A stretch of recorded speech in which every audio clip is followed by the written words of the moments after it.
I tried to speak. Marcus, the holiday rush starts next week. The custom codes for the new furniture line are in my head. The legacy system, nobody else knows how to bypass the security glitch. He smirked, that arrogant, dismissive smirk. We have software for that now, Elena. We're modernizing. We don't need manual dependency anymore. Please pack your things. Security will escort you out in 10 minutes. 10 minutes. 7 years of blood, sweat, and tears dissolved in 10 minutes. I didn't scream. I didn't beg. A cold numbness washed over me. I stood up, took the envelope, and walked to my desk. The security guard, old Mr. Henderson, looked apologetic. "I'm sorry, Ms. Elena," he whispered. I packed a single box, a photo of my dog, my lucky stapler, and my cactus. As I was logging off my computer for the last time, a notification popped up. It was a reminder. Renew domain and server access keys. Critical expires November 15th. Today was November 14th. My finger hovered over the renew button. It was automatic, muscle memory. I had done it every year. It was a manual override that kept our proprietary tracking software connected to the global shipping grid. If this wasn't renewed, the trucks would stop. The ships would disappear from the screen. The company would literally go blind. I looked at Marcus in his glass office, laughing on the phone, probably bragging about how much money he saved by firing me. I moved my mouse away from the renew button. I clicked cancel reminder. Then I cleared my browser history, logged out, and handed my badge to Mr. Henderson. "Good luck, Marcus," I whispered to the empty air. "You're going to need it. They say you should never burn bridges. They tell you to leave with grace, to shake hands, to smile even when your heart is shattering inside your chest. But what do you do when they don't just burn the bridge? What do you do when they use dynamite to blow it up while you are still standing on it? My name is Elena. For 7 years, I was the ghost in the machine of Vanguard Logistics. I wasn't the CEO. I wasn't the face on the brochures. I was the operations manager." That sounds boring, right? It sounds replaceable. That's exactly what Marcus thought. Marcus was the new VP of operations. He was 28, fresh out of an Ivy League business school, wearing suits that cost more than my first car. He looked at numbers on a spreadsheet and saw fat to be trimmed. He didn't see the relationships I had built with suppliers in Vietnam. He didn't see the late-night calls to customs officers to get our shipments released. He didn't know that the only reason our biggest client, the grandiose hotel chain, stayed with us was because I personally fixed their errors every single Tuesday. To Marcus, I was just a line item, a salary, an expense. It started on a rainy Tuesday in November. I walked into the office, coffee in hand, ready to tackle the chaos of the holiday shipping season. The atmosphere was heavy. You know that feeling? When everyone stops talking as soon as you enter the room? My team wouldn't meet my eyes. Sarah, my assistant, looked like she had been crying. I was called into the glass conference room. The fish bowl, we used to call it. Marcus was there. He didn't even stand up. He didn't offer me a seat. He just slid a manila envelope across the mahogany table. "Elena," he said, his voice devoid of any humanity. "We're restructuring. Your position has been made redundant." Redundant. That word echoed in my head. I had built this department from the ground up. I had slept under my desk during the 2020 supply chain crisis just to keep this company afloat. And now I was redundant? Walking out of that building felt like walking out of a dream, or maybe waking up from a 7-year coma. It was still raining. Of course it was raining. The universe loves a cliché. Mr. Henderson, the security guard, held the heavy glass door open for me. He didn't look at my eyes. He looked at the box in my hands. That stupid cardboard box. It contained my entire professional identity. "Take care, Ms. Elena," he said. His voice was the only warm thing in that cold, gray lobby. "You too, Mr. Henderson," I replied. "Don't let them switch you to the night shift. You know it's bad for your knees." He gave a sad chuckle. The heavy door clicked shut behind me. That sound... Click. It was final. The sound of access denied. I stood on the sidewalk for a moment, letting the rain soak into my blazer. I watched people rushing past me. Analysts, interns, managers.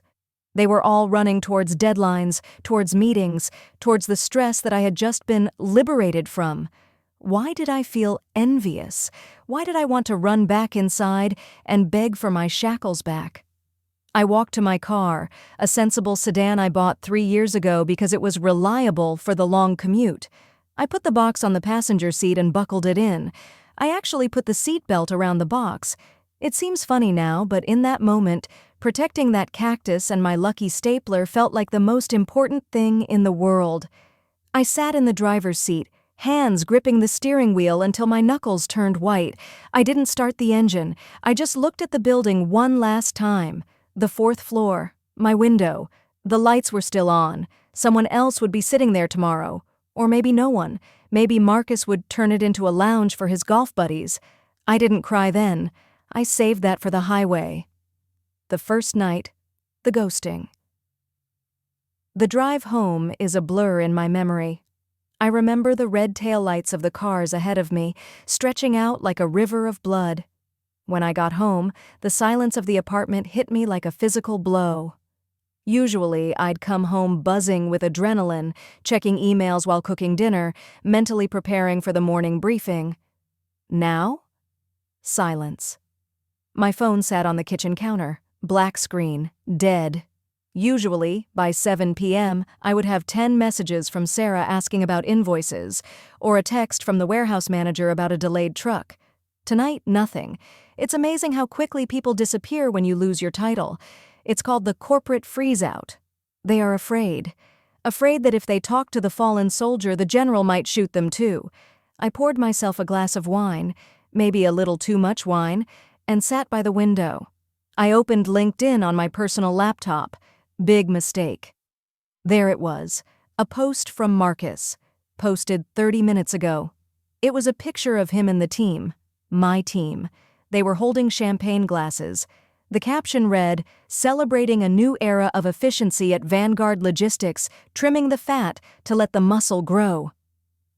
Leadership. Innovation. New beginnings. Trimming the fat. I was the fat. 7 years of missed birthdays, canceled vacations, and working while sick. I was just fat to be trimmed. I zoomed in on the photo. Sarah was there in the back, forcing a smile. She looked terrified. She knew. She knew what November 15th meant. She knew about the server keys. Why didn't she tell him? Was she too scared? Or did she think I was bluffing about how fragile the system was? I almost commented. My fingers hovered over the keyboard. I wanted to type, "Did you check the server expiration dates, Marcus?" But I didn't. I closed the laptop. "Let the muscle grow," I whispered to my dog, Buster, who was resting his head on my knee.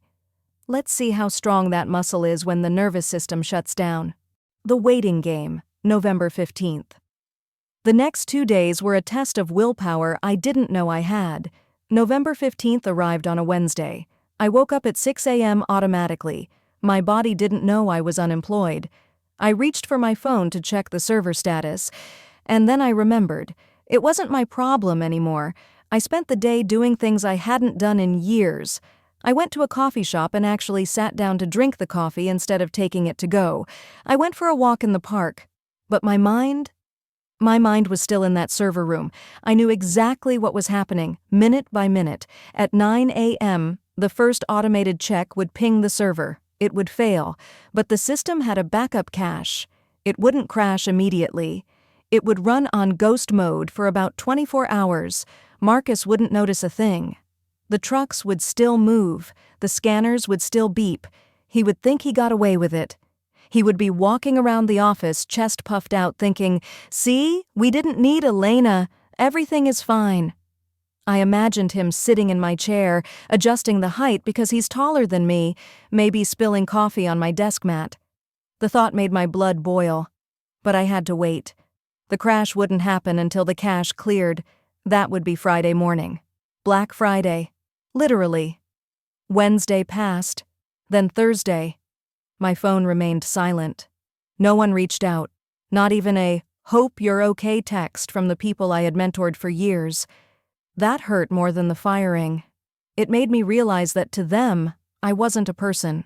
I was a function. and that function had been deleted. Thursday night, I couldn't sleep. I paced around my living room. I felt guilty. There were drivers out there, good men and women, who would be stranded when the system went down. There were clients who would lose money. I almost called Sarah. I almost gave her the password. But then I remembered the trimming the fat post. I remembered the security guard escorting me out like a criminal. I sat on my hands to stop myself from picking up the phone. No, I told myself. They wanted to modernize. They wanted to remove the manual dependency. I am simply giving them exactly what they asked for. And then, Friday morning came. Friday morning, 8:30 a.m. Normally, at this hour, I would be screaming into a headset, coordinating 3 different time zones.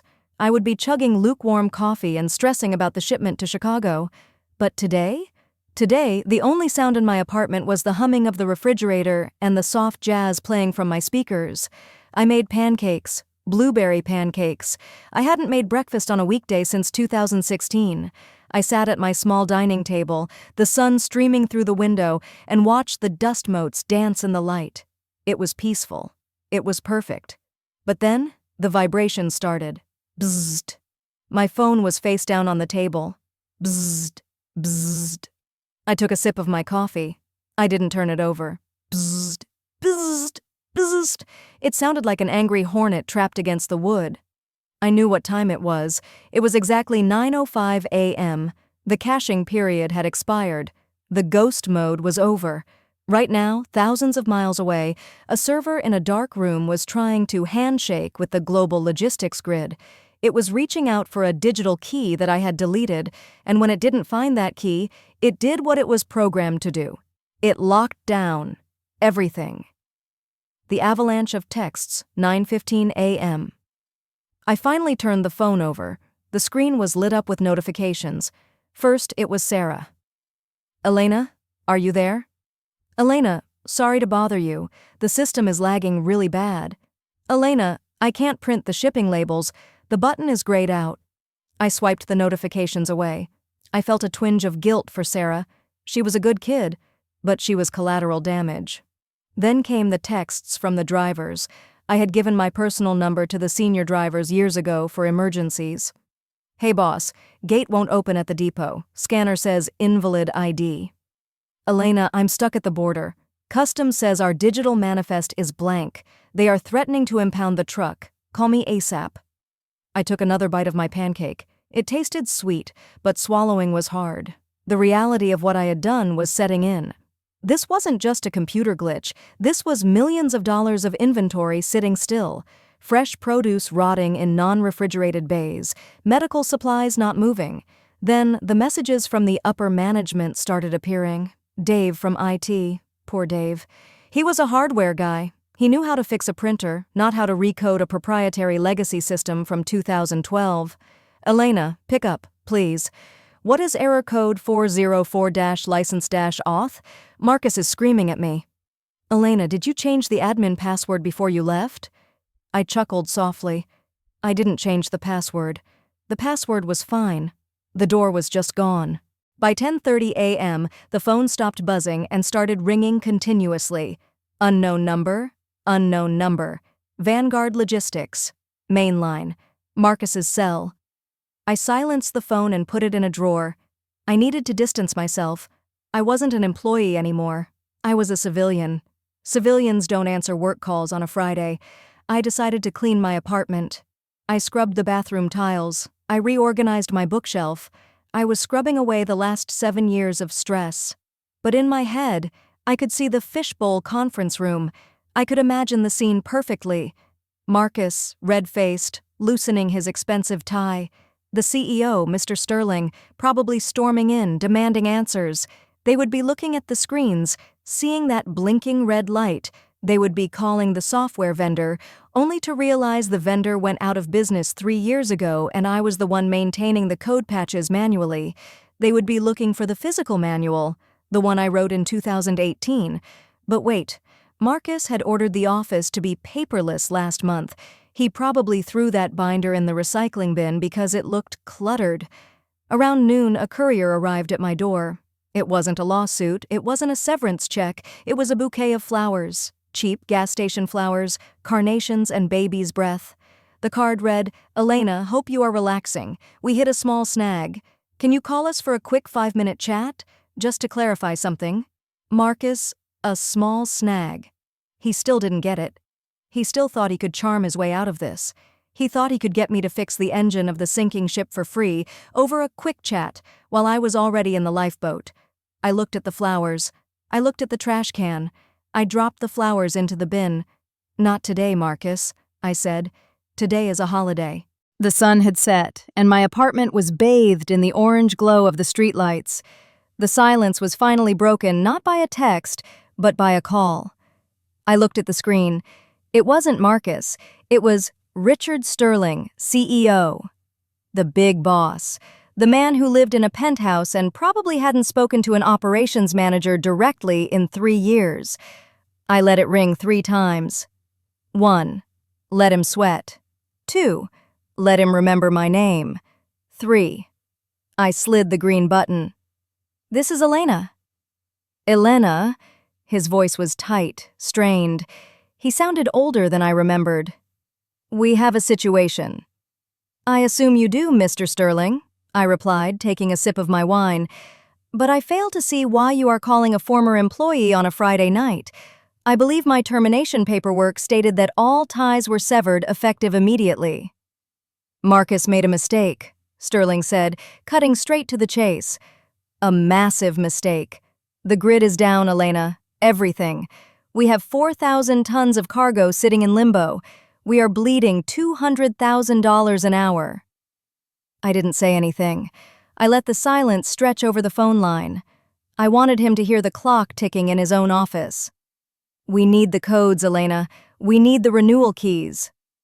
"I don't have them," I lied. Well, it wasn't a lie, technically.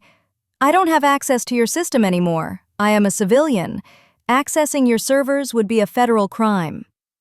"We can reinstate you," he said quickly. "Double your salary. Marcus is being dealt with. Just come back." I looked at my cactus. I looked at the peace I had felt all day. "No," I said softly. "I don't think I want to work for Vanguard anymore. The culture, it doesn't align with my values." "Then what do you want?" Sterling sounded desperate now. "Name your price for a one-time consultation. Just come in and fix it." I smiled. This was the moment. "I am now an independent contractor, Mr. Sterling. My rates are quite competitive for emergency weekend services." "How much?" $10,000, I said. "Done," he replied instantly. "I'll wire it per hour," I interrupted, "with a 4-hour minimum guarantee, paid in advance via cashier's check before I touch a keyboard." There was a gasp on the other end. That's extortion." "That's supply and demand, Richard. You have a demand for a skill that only one person supplies. Do we have a deal, or should I go back to my movie?" A long pause, then a defeated sigh. "Be here in 30 minutes. The check will be waiting." I didn't rush. I took a shower. I put on my best suit, the one I saved for client meetings. I didn't want to look like I was coming to help. I wanted to look like I was coming to conquer. When I pulled into the parking lot at 2 a.m., it was full. Every light in the building was on. It looked like a lighthouse in the middle of a storm. I walked through the lobby. Mr. Henderson was there. He looked exhausted. When he saw me, his eyes widened. He stood up and tipped his hat. "Good to see you, Ms. Elena," he whispered, a knowing smile on his face. "Just visiting, Mr. Henderson." I winked. I took the elevator to the 4th floor. The doors opened and the smell hit me. Stale pizza, nervous sweat, and ozone. The office was a disaster zone. People were running around with stacks of paper. Someone was crying in the break room. And then there was the fishbowl, the glass conference room. Sterling was there, pacing. And Marcus was sitting in the corner, head in his hands. His tie was undone, his hair messy. He looked like a child who had broken a vase and was waiting for his punishment. When I walked in, the room went silent. Dead silent. You could hear a pin drop, or a career end. Sterling walked up to me holding an envelope. He didn't offer a handshake, he just handed me the envelope. I opened it. A cashier's check. $40,000. I inspected it slowly, checking the watermark, checking the signature. It looks correct, I said calmly. Where is the terminal? They led me to my old desk. It was exactly as I had left it, except Marcus had put a hideous gold nameplate on it. I picked up the nameplate and dropped it into the trash bin. I sat down. My chair still molded to my back. I cracked my knuckles. Behind me, 10 people were watching. Marcus was watching from the doorway, pale as a ghost. I powered on the terminal. Enter password. I typed it in.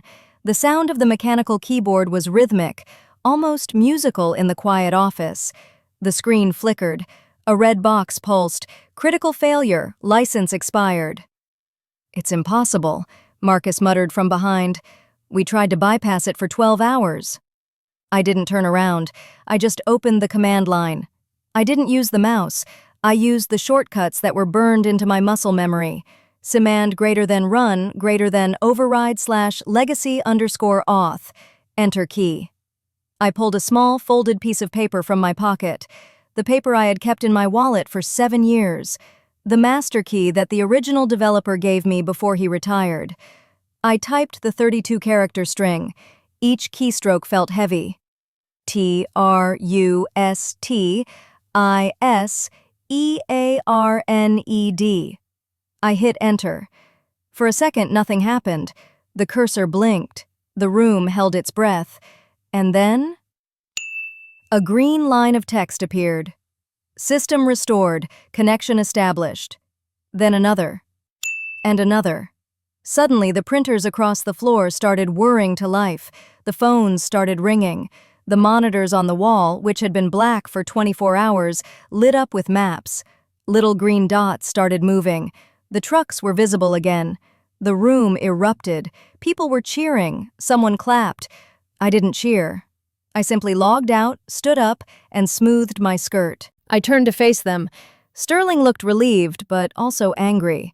He knew he had just been robbed, but he also knew he had no choice. "Thank you, Elena," he said stiffly. We could still talk about that position." "No thank you, Richard," I said. Then I looked at Marcus. He finally looked up. His eyes were red. He knew. He knew that I knew. I walked over to him. I stood right in front of him. "You wanted to trim the fat, Marcus," I whispered, loud enough for Sterling to hear. "But you cut the spine instead. Be careful next time. You can't stand upright without a spine." I turned and walked away. I walked past the cheering team, past the printers spitting out shipping labels, past the chaos I had fixed in 5 minutes. I walked out into the cool night air. The rain had stopped. I got into my car and looked at the check on the passenger seat. $40,000. Combined with my severance, it was enough to start over, enough to finally take that trip to Italy, enough to maybe start my own small consulting firm. A firm where I would treat people like humans, not line items. As I drove away, I looked in the rearview mirror. I saw the lights of the Vanguard building shrinking in the distance. They were back in business. They would survive. But they would never forget the Friday they tried to erase me. And Marcus? I heard later that he was restructured the following Monday. It seems he had become redundant. Sometimes the best revenge isn't screaming. It isn't fighting. It's simply letting people face the consequences of their own actions. It's standing back and watching the house of cards fall, knowing that you are the only one who knows how to put it back together, but choosing to charge admission for the show. Thank you for listening to my story. If you've ever been undervalued, if you've ever felt invisible, remember Elena. And remember, you are not the fat. You are the spine.